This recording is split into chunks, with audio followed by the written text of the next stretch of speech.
Think and Grow Rich. Chapter 1. Introduction. The man who thought his way into partnership with Thomas A. Edison.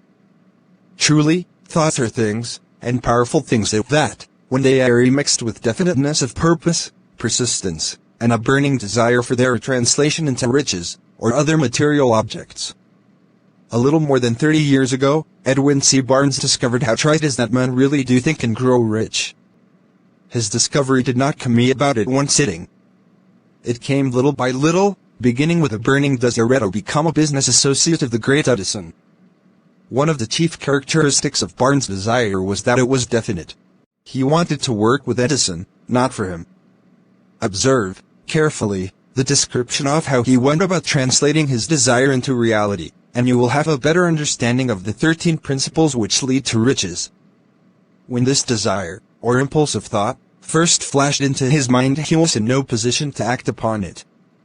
Two difficulties stood in his way. He did not know Mr. Edison, and he did not have enough money to pay his railroad fare to Orange, New Jersey. These difficulties were sufficient to have discouraged the majority of men from making any attempt to carry out the desire. But his was no ordinary desire. He was so determined to find a way to carry out his desire that he finally decided to travel by blind baggage, rather than be defeated. To the uninitiated, this means that he went to East Orange on a freight train. He presented himself at Mr. Edison's laboratory, and announced he had come to go into business with the inventor. In speaking of the first meeting between Barnes and Edison, years later, Mr. Edison said, he stood there before him, looking like an ordinary tramp, but there was something in the expression of his face which conveyed the impression that he was determined to get what he had come after. I had learned, from years of experience with men, that when a man really desires a thing so deeply that he is willing to stake his entire future on a single turn of the wheel in order to get it, he is sure to win. I gave him the opportunity asked for, because I saw he had made up his mind to stand by until he succeeded. Subsequent events proved that no mistake was made. Just what young Barnes said to Mr. Edison on that occasion was far less important than that which he thought. Edison, himself, said so. It could not have been the young man's appearance which got him his start in the Edison office, for that was definitely against him. It was what he thought that counted. If the significance of this statement could be conveyed to every person who reads it, there would be no need for the remainder of this book. Barnes did not get his partnership with Edison on his first interview. He did get a chance to work in the Edison offices, at a very nominal wage, doing work that was unimportant to Edison, but most important to Barnes, because it gave him an opportunity to display his merchandise where his intended partner could see it. Months went by. Apparently nothing happened to bring the coveted goal which Barnes had set up in his mind as his definite major purpose. But something important was happening in Barnes' mind. He was constantly intensifying his desire to become the business associate of Edison. Psychologists have correctly said that when one is truly ready for a thing, it puts in its appearance. Barnes was ready for a business association with Edison. Moreover, he was determined to remain ready until he got that which he was seeking. He did not say to himself, "Ah well, what's the use? I guess I'll change me mind and try for a salesman's job." But, he did say, "I came here to go into business with Edison, and I'll accomplish this end if it takes the remainder of my life." He meant it. What a different story men would have to tell if only they would adopt a definite purpose, and stand by that purpose until it had to met or become an all-consuming obsession. Maybe young Barnes did not know it at the time, but his bulldog determination, his persistence in standing back of a single desire, was destined to mow down all opposition, and bring him the opportunity he was seeking. When the opportunity came, it appeared in a different form, and from a different direction than Barnes had expected. That is one of the tricks of opportunity. It has a sly habit of slipping in by the back door, and often it comes disguised in the form of misfortune, or temporary defeat. Perhaps this is why so many fail to recognize opportunity. Mr. Edison had just perfected a new office device, known at that time as the Edison dictating machine, now the iPhone. His salesmen were not enthusiastic over the machine. They did not believe it could be sold without great effort. Barnes saw his opportunity. It had crawled in quietly, hidden in a queer-looking machine which interested no one but Barnes and the inventor. Barnes knew he could sell the Edison dictating machine. He shook this to Edison, and promptly got his chance. He did sell the machine. In fact, he sold it so successfully that Edison gave him a contract to distribute and market it all over the nation. Out of that business association grew the slogan, "Mad by Edison and installed by Barnes." The business alliance has been in operation for more than 30 years. Out of it, Barnes has made himself rich in money, but he has done something infinitely greater. He has proved that one really may think and grow rich. How much actual cash that original desire of Barnes has been worth to him, I have no way of knowing. Perhaps it has brought him $2 or $3 million, but the amount, whatever it is, becomes insignificant when compared with the greater asset he acquired in the form of definite knowledge that an intangible impulse of thought can be transmuted into its physical counterpart by the application of known principles. Barnes literally thought himself into a partnership with the great Edison. He thought himself into a fortune. He had nothing to start with, except the capacity to know what he wanted, and the determination to stand by that desire until he realized it. He had no money to begin with. He had but little education. He had no influence. But he did have initiative, faith, and the will to win.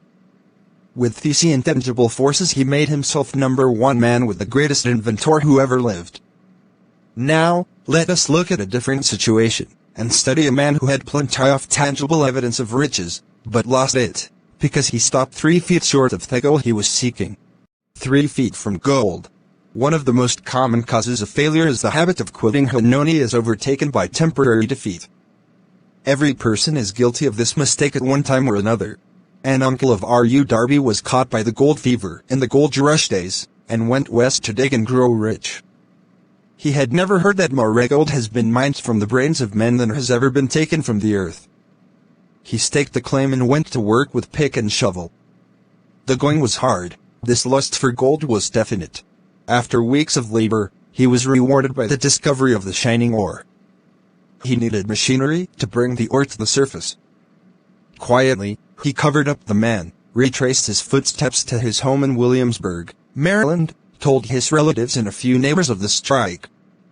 They got together money for the needed machinery, had it shipped. The uncle and Darby went back to work the man. The first car of ore was mined, and shipped to a smelter. The returns proved they had one of the richest mines in Colorado. A few more cars of the Tory would clear the debts. Then would come the big killing in profits. Down went the drills. Up went the hopes of Darby and uncle. Then something happened. The vein of gold ore disappeared. They had come to the end of the rainbow, and the pot of gold was no longer there. They drilled on, desperately trying to pick up the vein again, all to no avail. Finally, they decided to quit. They sold the machinery to a junk man for a few $100s, and took the train back home. Some junk men are dumb, but not this one. He called in a mining engineer to look at the mine and do a little calculating. The engineer advised that the project had failed, because the owners were not familiar with fault lines. His calculations showed that the vein would be found just 3 feet from where the Darbys had stopped drilling. That is exactly where it was found. The junk man took millions of dollars in ore from the mine, because he knew enough to seek expert counsel before giving up. Most of the money which went into the machinery was procured through the efforts of R.U. Darby, who was then a very young man. The money came from his relatives and neighbors, because of their faith in him. He paid back every dollar of it, although he was years in doing so. Long afterward, Mr. Darby recouped his loss many times over, when he made the discovery that desire can be transmuted into gold. The discovery came after he went into the business of selling life insurance. Remembering that he lost a huge fortune, because he stopped 3 feet from gold, Darby profited by the experience in his chosen work, by the simple method of saying to himself, I stopped 3 feet from gold, but I will never stop because men say no when I ask them to buy insurance. Darby is one of a small group of fewer than 50 men who sell more than $1 million in life insurance annually. He owes his stickability to the lesson learned from his quitability in the gold mining business. Before success comes in any man's life, he is sure to meet with marked temporary defeat, and, perhaps, some failure. When defeat overtakes a man, the easiest and most logical thing to do is to quit. That is exactly what the majority of men do. More than 500 of the most successful men this country has ever known told the author their greatest success came just one step beyond the point at which defeat had overtaken them. Failure is a trickster with a keen sense of irony and cunning. It takes great delight in tripping one when success is almost within reach. A 50-cent lesson in persistence. Shortly after Mr. Darby received his degree from the University of Hard Knocks, and had decided to profit by his experience in the gold mining business, he had the good fortune to be present on an occasion that proved to him that no does not necessarily mean no. One afternoon he was helping his uncle grind wheat in an old-fashioned mill. The uncle operated a large farm on which a number of colored sharecrop farmers lived. Quietly, the door was opened, and a small colored child, the daughter of a tenant, walked in and took her place near the door. The uncle looked up, saw the child, and barked at her roughly, "What do you want?" Meekly, the child replied, "My mammy say send her 50 cents. "I'll not do it," the uncle retorted, "now you run on home." "Yes, sir," the child replied. But she did not move. The uncle went ahead with his work, so busily engaged that he did not pay enough attention to the child to observe that she did not leave. When he looked up and saw her still standing there, he yelled at her, "I told you to go on home. Now go, or I'll take a switch to you." The little girl said yes, sir, but she did not budge an inch. The uncle dropped a sack of grain he was about to pour into the mill hopper, picked up a barrel stave, and started toward the child with an expression in his face that indicated trouble. Darby held his breath. He was certain he was about to witness a murder. He knew his uncle had a fierce temper. He knew that colored children were not supposed to defy white people in that part of the country. When the uncle reached the spot where the child was standing, she quickly stepped forward one step, looked up into his eyes, and screamed at the top of her shrill voice, "My mammy's gotta have that 50 cents. The uncle stopped, looked at her for a minute, then slowly laid the barrel stave on the floor, put his hand in his pocket, took out $50, and gave it to her. The child took the money and slowly backed toward the door, never taking her eyes off the man whom she had just conquered. After she had gone, the uncle sat down on a box and looked out the window into space for more than 10 minutes. He was pondering, with awe, over the whipping he had just taken. Mr. Darby, too, was doing some thinking. That was the first time in all his experience that he had seen a colored child deliberately master an adult white person. How did she do it? What happened to his uncle that caused him to lose his fierceness and become as docile as a lamb? What strange power did this child possess that made her master over her superior? These and other similar questions flashed into Darby's mind, but he did not find the answer until years later, when told me the story. Strangely, the story of this unusual experience was told to the author in the old mill, on the very spot where the uncle took his whipping. Strangely, too, had devoted nearly a quarter of a century to the study of the power which enabled an ignorant, illiterate colored child to conquer an intelligent man. As we stood there in that musty old mill, Mr. Darby repeated the story of the unusual conquest, and finished by asking, "What can you make of it? What strange power did that child use, that so completely whipped my uncle?" The answer to his question will be found in the principles described in this book. The answer is full and complete. It contains details and instructions sufficient to enable anyone to understand and apply the same force which the little child accidentally stumbled upon. Keep your mind alert, and you will observe exactly what strange power came to the rescue of the child. You will catch a glimpse of this power in the next chapter. Somewhere in the book you will find an idea that will quicken your receptive powers, and place at your command, for your own benefit, this semi-irresistible power.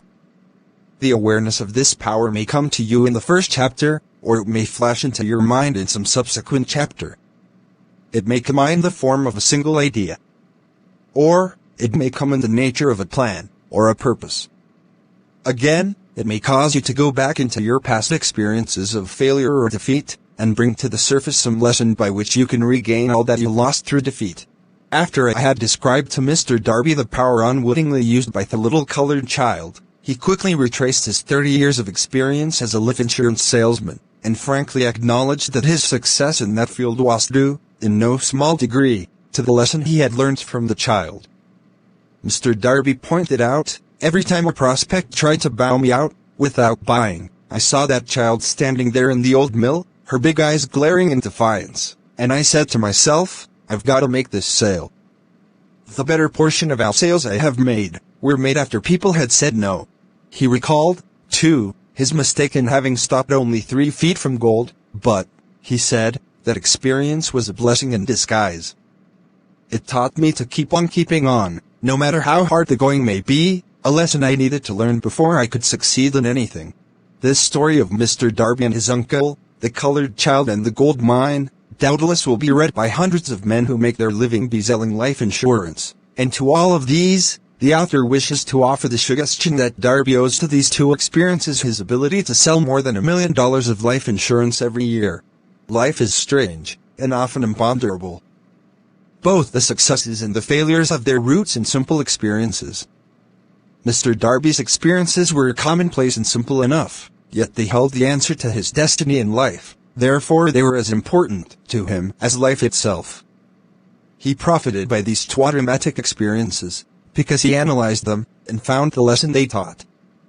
But what of the man who has neither the time, nor the inclination to study failure in search of knowledge that may lead to success? Where, and how is he to learn the art of converting defeat into stepping stones to opportunity? In answer to these questions, this book was written. The answer called for a description of 13 principles, but remember, as you read, the answer you may be seeking, to the questions which have caused you to ponder over the strangeness of life, may be found in your own mind, through some idea, plan, or purpose which may spring into your mind as you read. One sound idea is all that one needs to achieve success. The principles described in this book contain the best and the most practical of all that is known concerning ways and means of creating useful ideas. Before we go any further in our approach to the description of these principles, we believe you are entitled to receive this important suggestion. When riches begin to come, they come so quickly, in such great abundance, that one wonders where they have been hiding during all those lean years. This is an astounding statement, and all the more so, when we take into consideration the popular belief that riches come only to those who work hard and long. When you begin to think and grow rich, you will observe that riches begin with a state of mind, with definiteness of purpose, with little or no hard work.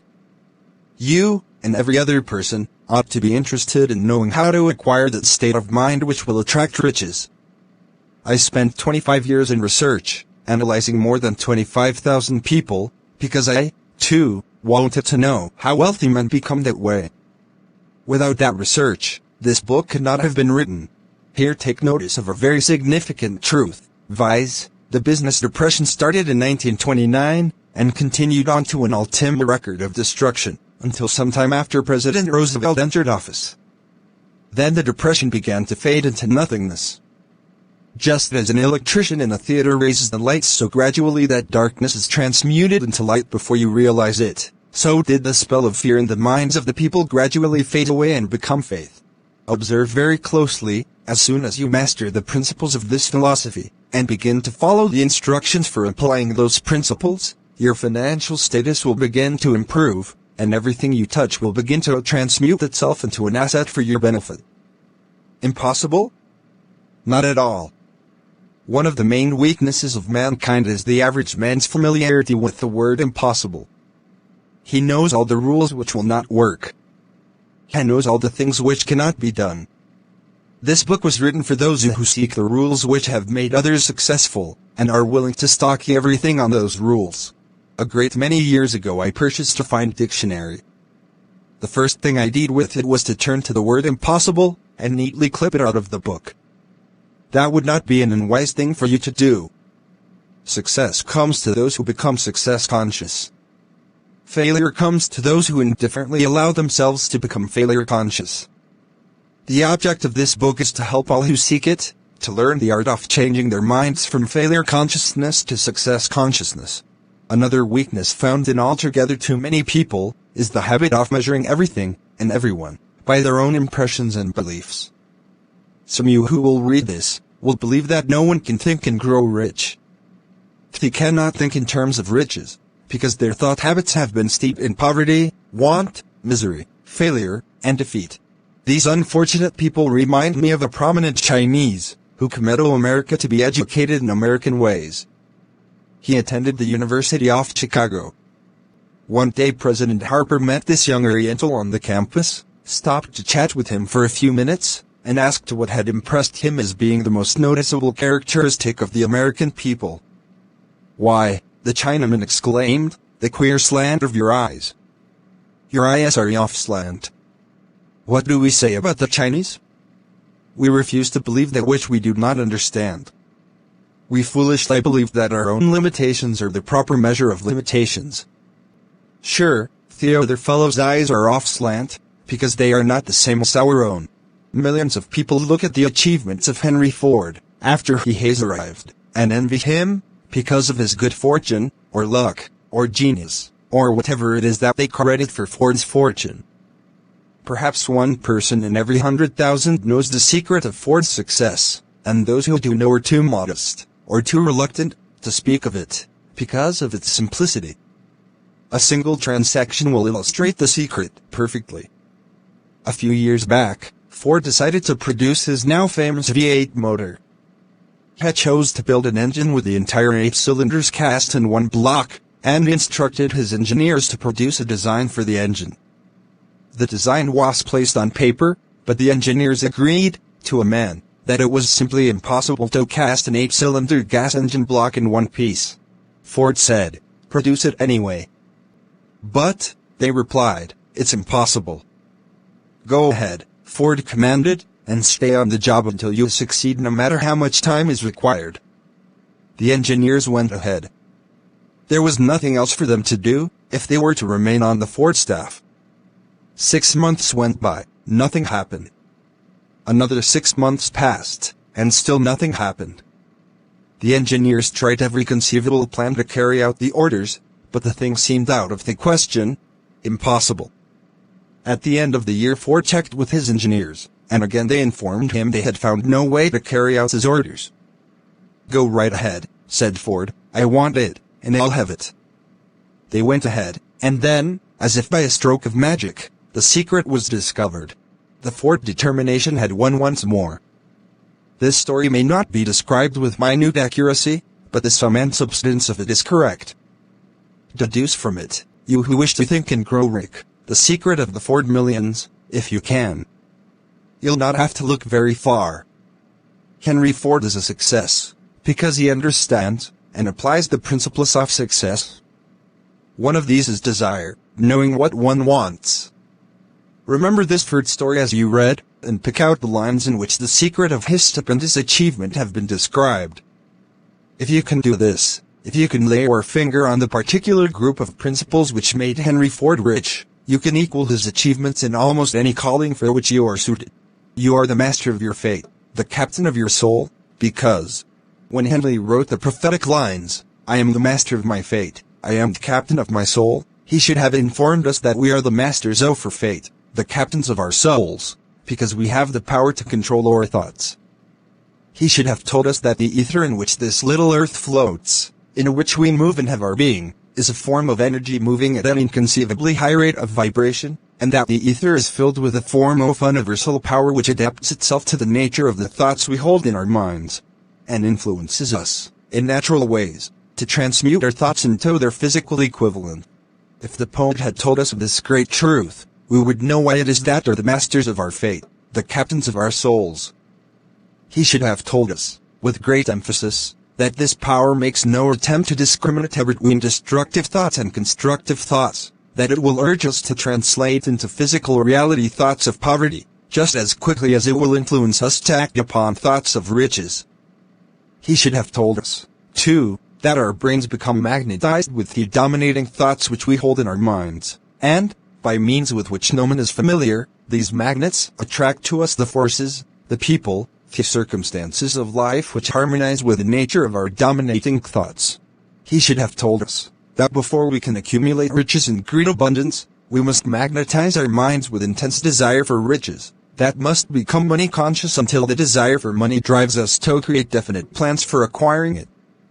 But, being a poet, and not a philosopher, Henley contented himself by stating a great truth in poetic form, leaving those who followed him to interpret the philosophical meaning of his lines. Little by little, the truth has unfolded itself, until it now appears certain that the principles described in this book hold the secret of mastery over, or I should have told us, that before we can accumulate riches in great abundance, we must magnetize our minds with intense desire for riches, that we must become money conscious until the desire for money drives us to create definite plans for acquiring it. But, being a poet, and not a philosopher, Henley contented himself by stating a great truth in poetic form, leaving those who followed him to interpret the philosophical meaning of his lines. Little by little, the truth has unfolded itself, until it now appears certain that the principles described in this book hold the secret of mastery over our economic fate. We are now ready to examine the first of these principles. Maintain a spirit of open-mindedness, and remember, as you read, they are the invention of no one man. The principles were gathered from the life experiences of more than 500 men who actually accumulated riches in huge amounts. Men who began in poverty, with but little education, without influence. The principles worked for these men. You can put them to work for your own enduring benefit. You will find it easy, not hard, to do. Before you read the next chapter, I want you to know that it conveys factual information which might easily change your entire financial destiny, as it has so definitely brought changes of stupendous proportions to two people described. I want you to know, also, that the relationship between these two men and myself is such that I could have taken no liberties with the facts, even if I had wished to do so. One of them has been my closest personal friend for almost 25 years. The other is my own son. The unusual success of these two women, success which they generously accredit to the principle described in the next chapter, more than justifies this personal reference as a means of emphasizing the far-flung power of this principle. Almost 15 years ago, I delivered the commencement address at Salem College, Salem, West Virginia. I emphasized the principle described in the next chapter with so much intensity that one of the members of the graduating class definitely appropriated it and made it a part of his own philosophy. The young man is now a member of Congress and an important factor in the present administration. Just before this book went to the publisher, he wrote me a letter in which he so clearly stated his opinion of the principle outlined in the next chapter, that I have chosen to publish his letter as an introduction to that chapter. It gives you an idea of the rewards to come.